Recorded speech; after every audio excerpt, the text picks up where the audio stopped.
My name's David Lorimer, and I'm here with Dawn Mikkelson, who is the producer of the Mystics and Scientists film, which we're showing on Thursday, the 11th of April, and it's called Risking Light, Forgiving the Unforgivable. Dawn, tell us a little bit about the making of the film. Well, first of all, I'd just love to say that I am thrilled that we are a part of this event. It's right up my alley and right up the film's alley. I will say that I was inspired to make this film based on, having grown up, I would say, a conservative Christian, and as an adult, finding that identity no longer served me. However, torn about what that meant about forgiveness. Forgiveness was something that I always felt very strongly about in that faith, and it was deeply linked to that faith. And now that I saw the world in a different way, I found it to be a challenging concept, a concept that was steeped in things I didn't believe in anymore in many ways, or believe differently. And then I met Mary Johnson and O'Shea Israel. They're based in Minneapolis, and their story is told in Risking Light. And immediately fell in love with their friendship. The fact that she was able to forgive this man and become like a second mother to a man who had killed her only son. And it wasn't just lip service. It wasn't something that was said at a press conference to make everybody feel better. This was a genuine relationship and friendship they had. And so I was intrigued by it, but I wanted to explore forgiveness outside of those Christian constructs. And Mary herself is a very Christian woman.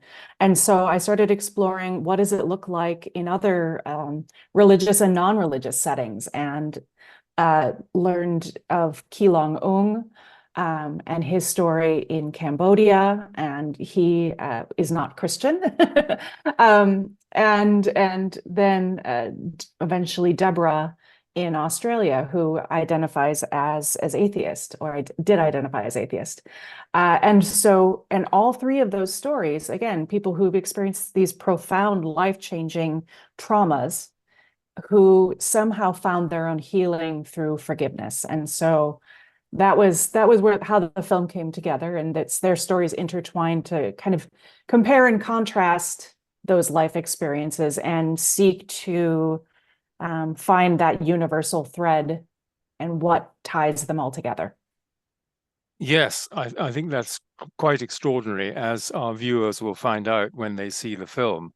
And was there anything in the course of your making the film that really surprised you about the journeys you were describing?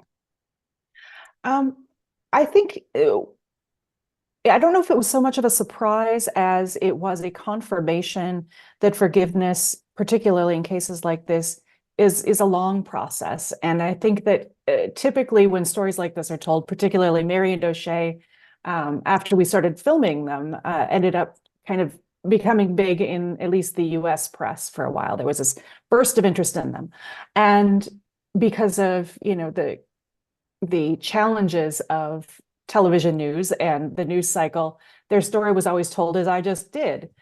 There was a murder, forgiveness, yay, how beautiful. And the journey between point A to point B is actually much more challenging, and it took years Up and and down. years, and so that, I think, is something that's often missed. And so when people experience something traumatic, they see it as this thing that they could never do, because they only see the success story and they don't see that journey to get from point A to point B. Now, I was struck by that when I read Desmond Tutu's book, No Future Without Forgiveness.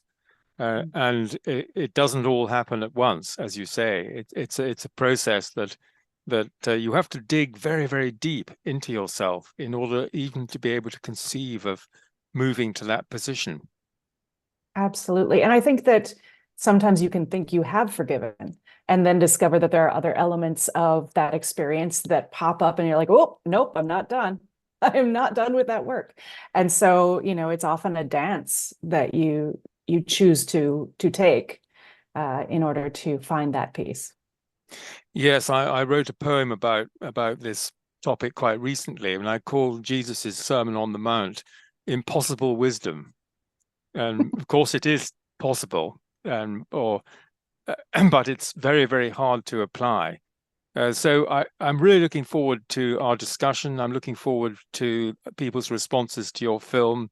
And I'll finish just with this question that you pose yourself. What would the world look like if we learned to forgive one another? What's your answer to that one? I mean, that's the world I'd love to live in. I think that, when I was making this film, what kept striking me was how divided we are and how wounded we all are. And so many of our larger wars and, things that divide us have to do with pain and have to do with hurt. And what would it look like if you took those things out of the equation? And I believe it would be a much better world. Not to say it's not a hard journey to get there. Absolutely. Well, Dawn, thank you so much for your time, and we're really looking forward to being with you next month. Well, thank you so much for having me, and I look forward to next month as well.